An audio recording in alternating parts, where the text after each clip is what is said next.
Welcome to loveless cinema. So இந்த சேனலை பற்றி என்னை பற்றி பேசிக்காக ஒரு இன்ட்ரடக்ஷன் கொடுத்துறேன். என் பேர் கோகுல். நான் விஸ்காம் முடிச்சிருக்கேன். சின்ன சின்ன ஷார்ட் ஃபிலிம்ஸ் பண்ணிகிட்ருக்கேன். ஸோ என்னோடய ஷார்ட் ஃபிலிம்ஸை ரிலீஸ் பண்ணுறதுக்காக இந்த யூடியூப் சேனல் ஓப்பன் பண்ணேன்.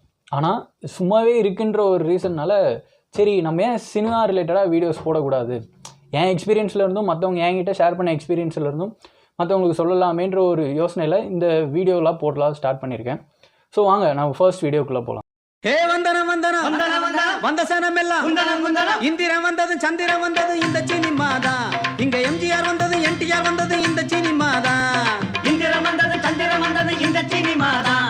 இங்க எம்ஜிஆர் வந்தது என்டிஆர் வந்தது இந்த சினிமாதான்.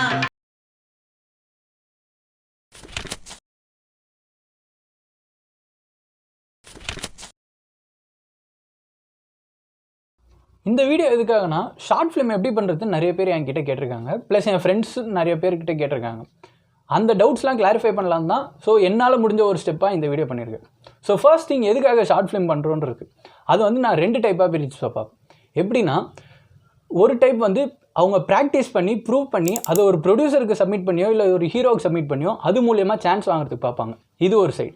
இன்னொரு சைடு பார்த்தீங்கன்னா என்டர்டெயின்மெண்ட் பர்பஸாக பண்ணுவாங்க.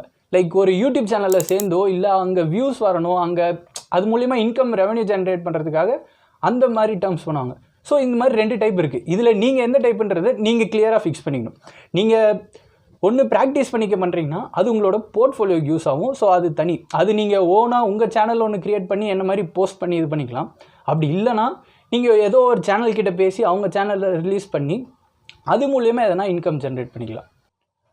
ஸோ இதில் நீங்கள் உங்கள் போர்ட்ஃபோலியோக்காக ஒரு ஷார்ட் ஃபிலிம் பண்ணுறீங்க அப்படின்னா கீப் இட் ரொம்ப சிம்பிளாக பண்ணுங்கள். பேசிக்காக எப்படி சொல்கிறதுனா ஒரு சிம்பிளாக கம்மியான கேரக்டர்ஸ் வச்சு ஒரே ரூம்குள்ளே நடக்கிற மாதிரி இப்படி பண்ணிங்கன்னா ரொம்ப யூஸ்ஃபுல்லாக இருக்கும். ஏன்னா ஒரு ப்ரொடியூசர் எடுத்த உடனே உங்கள் ஃபுல் லென்த் ஷார்ட் ஃபிலிம் பார்க்கவே மாட்டாங்க. ப்ளஸ் உங்கள் ஷார்ட் ஃபிலிமை விட அது நீங்கள் தான் பண்ணீங்கன்ற மேக்கிங் வீடியோ தான் அவங்க பார்ப்பாங்களே தவிர உங்கள் ஷார்ட் ஃபிலிம் பார்க்க மாட்டாங்க. அது என்ன கண்டென்ட்னு பார்க்க மாட்டாங்க, அதோட மேக்கிங். ஏன்னா அதுதான் உங்கள் மேலே அவங்களுக்கு நம்பிக்கை வர வைக்கும். ஸோ உங்களோட மேக்கிங் ஸ்ட்ராங்காக இருக்கிற மாதிரி ஒன்று பண்ணுங்கள். அதர்வைஸ் நீங்கள் என்டர்டெயின்மெண்ட் சைடு போகிறீங்கன்னா நீங்கள் any genre any content select பண்ணி நீங்கள் அதை எடுத்து இது பண்ணிக்கலாம், அது ப்ராப்ளம் இல்லை. ஆனால் நீங்கள் போர்ட்ஃபோலியோக்கு பண்ணுறப்போ செலக்டட் கண்டென்ட் ப்ராப்பராக இருக்கணும், அது மேக்கிங்கில் ஸ்ட்ராங்காக இருக்க மாதிரி பார்த்துக்கோங்க. ஸோ இதுதான் ப்ராசஸ். நம்ம எப்படி அடுத்து ஷார்ட் ஃபிலிமுக்கு என்னென்ன பண்ணணுன்றதை அடுத்து பார்ப்போம். ஸோ ஷார்ட் ஃபிலிம்ஸை பொறுத்த வரைக்கும் பட்ஜெட்டுன்னு பார்த்தீங்கன்னா மோஸ்ட் ஆஃப் த டேரக்டர்ஸ் தான் ப்ரொடியூசராகவே இருக்கணும். ஏன்னா நான் என் ஷார்ட் ஃபிலிம் அப்படி தான் பண்ணேன். அண்ட் மோஸ்ட்டாக ஷார்ட் ஃபிலிம் பண்ணுறதுக்கு யாரும் பட்ஜெட் தரமாட்டாங்க. மேபி ஒரு சில சேனல்ஸ் தருவாங்க, நீங்கள் அவங்க சேனலுக்கு ஒர்க் பண்ணால் அவங்க தருவாங்க. அதை தாண்டி நீங்கள் பட்ஜெட்டுன்னு பார்த்தீங்கன்னா நீங்கள் தான் உங்கள் ஓன் மணி தான் ஸ்பெண்ட் பண்ணுற மாதிரி இருக்கும். ஸோ ப்ராப்பராக பிளான் பண்ணுங்கள். லொக்கேஷன் வைஸ் பார்த்தீங்கன்னா நான் முன்னாடியே சொன்ன மாதிரி 2 டைப் இருக்குது. ஸோ நீங்கள் உங்களோட இதுக்கு ஒரு போர்ட்ஃபோலியோ மாதிரி ரெடி பண்ணணுன்னு ஆசைப்பட்றீங்கன்னா சிம்பிளாக பாருங்கள். ஒரு ரூம்குள்ளே நடக்கிற மாதிரி இல்லை ஒரே லொக்கேஷனில் முடிஞ்ச அளவுக்கு எவ்வளோ எக்ஸைட்டிங்காக ஒரு கான்வர்சேஷனாக இருந்தாலுமே எக்ஸைட்டிங்காக இருக்க மாதிரி பாருங்கள். உங்கள் ஃப்ரேம்ஸ் நல்லா இருக்கணும், உங்கள் இது எல்லாமே நல்லா இருக்க மாதிரி பார்த்துக்கோங்க. அதை வந்து நீங்கள் என்டர்டெயின்மெண்ட் பர்பஸ் போயிட்டீங்கன்னா உங்களுக்கு பட்ஜெட் இருக்கும். ஏன்னா அந்த யூடியூப் சேனல் வந்து தரலாம். இல்லைனா வேரியஸ் லொக்கேஷன்ஸ் வச்சு நீங்களே நிறைய கேரக்டர்ஸ் வச்சு பண்ணலாம். ஆனால் நீங்கள் போர்ட்ஃபோலியோ பண்ணுற மாதிரி இருந்தால் சிம்பிளாக பண்ணுங்கள், கம்மியான கேரக்டர்ஸ் வச்சு பண்ணுங்கள், அது எக்ஸைட்டிங்காக இருக்கணும். அதுதான் முக்கியமான விஷயம்.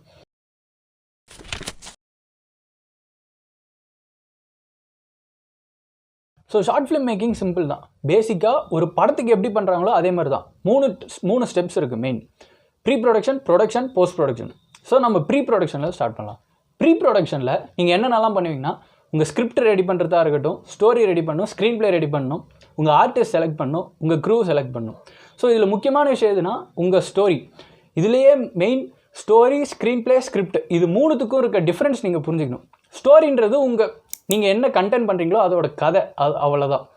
ஸ்க்ரீன் ப்ளே வேறு. நீங்கள் ஸ்க்ரீன் ப்ளேனா ஃபைனல் அவுட்டு நீங்கள் எப்படி ஸ்க்ரீனில் பார்க்குறீங்களோ அதுதான் நீங்கள் எடுக்க போகிறீங்கன்றதை ஸ்க்ரீன் ப்ளேவாக எழுதி கொடுக்கணும். அதுதான் நீங்கள் உங்களோட கேமராமேன் மற்ற கேஸ்ட் அண்ட் க்ரூவுக்கு தருவீங்க. ஸ்கிரிப்டுன்றது நீங்கள் என்ன ஷூட் பண்ண போகிறீங்க அப்படின்ற விஷயம் தான் ஸ்கிரிப்ட். ஸோ இந்த மெயின் டிஃப்ரென்ஸ் முதல்ல புரிஞ்சுக்கணும் எல்லாருமே. உங்கள் ஸ்கிரிப்ட் ஸ்ட்ராங்காக இருந்தாலுமே நீங்கள் உங்கள் மைண்டில் இருக்குன்னு சொல்லி விட்டுறக்கூடாது. நீங்கள் உங்கள் ஸ்கிரிப்ட் ரெடியாக வச்சு உங்கள் ஆர்டிஸ்ட் கிட்ட கையில் கொடுத்தா தான் அவங்க பெர்ஃபார்ம் பண்ணுறப்போ ஈஸியாக இருக்கும். ஸோ ஸ்கிரிப்ட் ரொம்ப முக்கியம். உங்கள் ஷார்ட் ஃபிலிம் நல்லா ஒரு ஹை குவாலிட்டியில் ஒரு ப்ரொஃபஷ்னலாக இருக்க மாதிரி சினிமேட்டிக் எக்ஸ்பீரியன்ஸோடு வேணும்னா நீங்கள் பண்ண வேண்டியது 2 விஷயம் ப்ராப்பராக பண்ணணும். ஒன்று, உங்கள் ஆர்டிஸ்ட் கிட்ட நீங்கள் ப்ராப்பராக வேலை வாங்கணும். மெயின் கேமரா ஒர்க் பக்காவாக இருக்கணும். சினிமாட்டோகிராஃபி ஆர் டிஓபி உங்கள் ஒர்க்குக்கு சூப்பராக பண்ணித்தரணும். ப்ளஸ் எடிட்டர், இவங்க 2 பேர் நினச்சா தான் ஒரு ஷார்ட் ஃபிலிம் பக்காவாக வரும். அது தாண்டி தான் மியூசிக் வச்சு நம்ம எதனா ஆட் பண்ணலாம். ஆனால் சினிமாட்டோகிராஃபி எடிட்டரும் பக்காவாக இருந்தால் தான் உங்கள் ஷார்ட் ஃபிலிம் நல்ல ஒரு ஃபீல் தரும். இல்லைனா அது ஏற்கனவே யூடியூப்பில் எக்கச்சக்கமாக இருக்க ஒரு ஆவரேஜ் இதுவாக தான் இருக்கும். ஸோ நீங்கள் பெட்டராக கொடுக்கணும்னு எதிர்பார்த்தீங்கன்னா சினிமாட்டோகிராஃபி எடிட்டரையும் ப்ராப்பராக செலக்ட் பண்ணுங்கள். ஸோ உங்கள் ஆர்டிஸ்ட்டையும் மற்ற க்ரூ மெம்பர்ஸையும் எப்படி செலக்ட் பண்ணுறது கேட்டிங்கன்னா, ஆர்டிஸ்ட்டை பொறுத்த வரைக்கும் மோஸ்ட்டாக ஃபர்ஸ்ட் டைம் நீங்கள் ஷார்ட் ஃபிலிம் எடுக்கிறீங்கன்னா உங்கள் ஃப்ரெண்ட்ஸ் வச்சு ட்ரை பண்ணலாம். ஆனால் நீங்கள் ப்ராப்பராக அவங்கக்கிட்ட உங்களுக்கு எது தேவையோ அதை நீங்கள் வாங்கணும். அது உங்கள் ஃப்ரெண்ட்ஸுன்னு இல்லை, நீங்கள் யார் கூட ஒர்க் பண்ணாலுமே உங்களுக்கு எது தேவையோ அதை நீங்கள் கேட்டு வாங்கிக்கணும். அந்தளவுக்கு நீங்கள் இருக்கணும். தென் சினிமாட்டோகிராஃபர் எடிட்டர் எல்லாமே நிறைய பேர் இப்போது ஃப்ரீலான்ஸ் பண்ணிகிட்ருக்காங்க. ஸோ இன்ஸ்டாகிராமில் அவங்கள இது பண்ணிக்கலாம், இல்லை மற்ற வெப்சைட்ஸ் ஆர் இதுலலாம் போய் அவங்கள காண்டாக்ட் பண்ணிக்கலாம். அது பிரச்சனையில் 1 கால் அவே தான் இருக்காங்க. பட் உங்களுக்கு தேவையானது பார்த்து உங்களுக்கு யார் கரெக்டாக இருப்பா அப்படின்றத பார்த்து உங்கள் பட்ஜெட் முதற்கொண்டு எல்லாமே பேசி நீங்கள் தான் இது பண்ணிக்கணும் ப்ராப்பராக.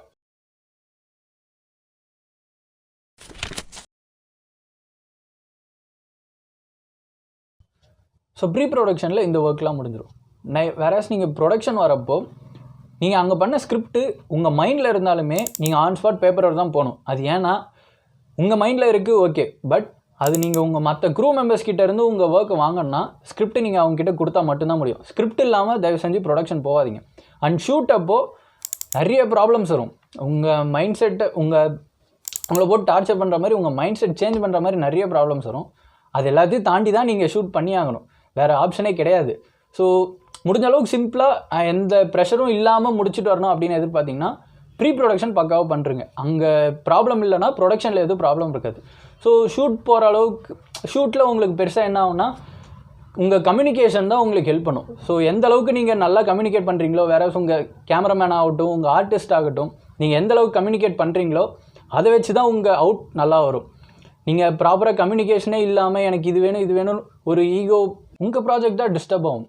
அது ஏன்னா நீங்கள் தான் மெயினாக பேசி எல்லாருக்கிட்டையும் ஒர்க் வாங்கணும். ஆனால் நீங்கள் டிஸ்டர்ப் ஆகிட்டிங்கன்னா உங்கள் கேமராமேன்கிட்டையும் ஒழுங்காக கம்யூனிகேஷன் இருக்காது, உங்கள் ஆர்டிஸ்ட்கிட்டையும் கம்யூனிகேஷன் இருக்காது. உங்களுக்கு என்ன வேணுன்றதே உங்களால் ப்ராப்பராக கேட்டு வாங்க முடியாது. ஸோ அந்த மாதிரி எந்த ஈகோவும் இல்லாமல் ஒரு பீஸ்ஃபுல்லான என்டர்டைன்மெண்ட்டில் நீங்கள் ஷூட் பண்ணுற மாதிரி பார்த்துக்கோங்க. வேணா எக்ஸ்டர்னல் ஃபேக்டர்ஸ் நிறையா வரும் ஷூட்டை டிஸ்டர்ப் பண்ணுற மாதிரி. ஸோ அதையும் அவாய்ட் பண்ணுறது பெட்டர். நீங்கள் என்னென்ன ஷார்ட்ஸ் எடுக்க போகிறீங்கன்னு முன்னாடியே ப்ரிசைஸாக யோசிச்சு வச்சுருங்க. லைக் உங்கள் கேமராமேன் கிட்ட பேசி அது ஸ்டோரி போர்ட் பண்ணி வைங்க. இல்லைனா முன்னாடியே ஷார்ட் டிவிஷன்ஸ் எல்லாமே பண்ணி ப்ராப்பராக வச்சுக்கோங்க.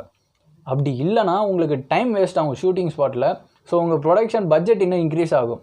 அதுவும் இல்லாமல் இன்னொரு மைனஸ் பாயிண்ட் என்னென்னா போஸ்ட் ப்ரொடக்ஷனில் உங்களுக்கு எடிட்டர் தான் டிசைட் பண்ணுற மாதிரி இருக்கும் எந்த ஷார்ட் வைக்கலாம் எது வேணான்னு. ஸோ அந்த மாதிரி வேரியஸ் ஆங்கிள்ஸ் போகாதீங்க.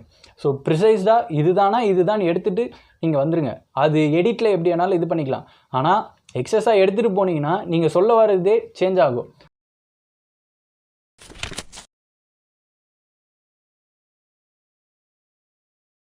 ஸோ போஸ்ட் ப்ரொடக்ஷன் வந்தாச்சுன்னா உங்களோட முக்கியமான விஷயமே எடிட் டேபிளில் தான் இருக்குது. என்னென்னா உங்கள் படத்தை நீங்கள் எப்படி வேணாலும் மாற்றலாம் எடிட்டில்.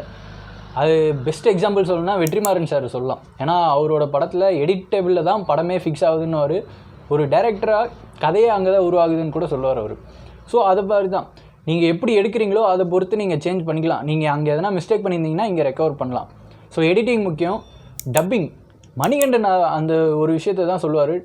டப்பிங் பண்ண தெரிஞ்சிருந்தால் அவர் ஆக்டிங்கில் பண்ண மிஸ்டேக் எதுவாக இருந்தாலும் டப்பிங்கில் கிளியர் பண்ணலாம். ஸோ அதே மாதிரி தான் போஸ்ட் ப்ரொடக்ஷன் ரொம்ப ரொம்ப முக்கியமான விஷயம். ஆனால் நீங்கள் பக்காவாக பண்ணணும். அங்கே என்ன மிஸ்டேக் பண்ணியிருந்தாலுமே இங்கே நீங்கள் அதை மேக்கப் பண்ணிக்கலாம். ஆனால் அது ப்ராப்பராக பண்ணணும். தென் மியூசிக் நீங்கள் சேம் ஃப்ரீலான்ஸ் நிறைய பேர் பண்ணிகிட்ருக்காங்க. அவங்க யார்கிட்டனா கான்டாக்ட் வச்சு நீங்கள் அவங்க மூலியமாக பண்ணிக்கலாம். ஸோ சிம்பிளாக அந்த மாதிரி முடிச்சுக்கலாம். தென் டப்பிங்க்கு மட்டும் ரொம்ப கிளியராக இருங்க. என்னென்னா ஸ்டுடியோஸ் போங்க, ரெண்ட் எடுத்து ஒர்க் பண்ணுங்கள். இல்லைனா நார்மலாக சின்ன மைக் வாங்கி பண்ணலாம், பட் அது ப்ராப்பர் குவாலிட்டி இருக்காது. ஸோ நீங்கள் நல்ல ஒரு அவுட்புட் தரணும்னு நினச்சிங்கன்னா ஒரு ஸ்டுடியோ போய் ரெண்ட் எடுத்து நீங்களாக டப்பிங் பண்ணி இது பண்ணுறது பெட்டர். ஸோ நான் இவ்வளோ நேரம் சொன்னது எல்லாமே என்னோடய பர்சனல் எக்ஸ்பீரியன்ஸ்லேருந்து சொன்னேன். ப்ளஸ் என்கிட்ட நிறைய பேர் அவங்க எக்ஸ்பீரியன்ஸ் ஷேர் பண்ணியிருக்காங்க, அதுலேருந்து சொல்லியிருக்கேன். ஸோ ரெகுலராக இந்த மாதிரி நிறைய வீடியோஸ் போடலான்னு இருக்கும். ஸோ அடுத்து என்ன டாப்பிக்கில் வீடியோ போடலான்றது நீங்கள் கமெண்ட் பண்ணுங்கள். ஷார்ட் ஃபிலிம் எடுக்கணுன்னு இருக்க உங்கள் ஃப்ரெண்டுக்கு இந்த வீடியோவை ஷேர் பண்ணுங்கள். எதனா டவுட் இருந்தால் கீழே கமெண்ட் பண்ணுங்கள், நான் முடிஞ்ச அளவுக்கு ரிப்ளை பண்ணுறோம். சினிமா ரிலேட்டடாக நிறைய வீடியோஸ் பார்க்குறதுக்கு லவ்ல சினிமா சேனலை சப்ஸ்கிரைப் பண்ணிக்கோங்க. தேங்க்யூ.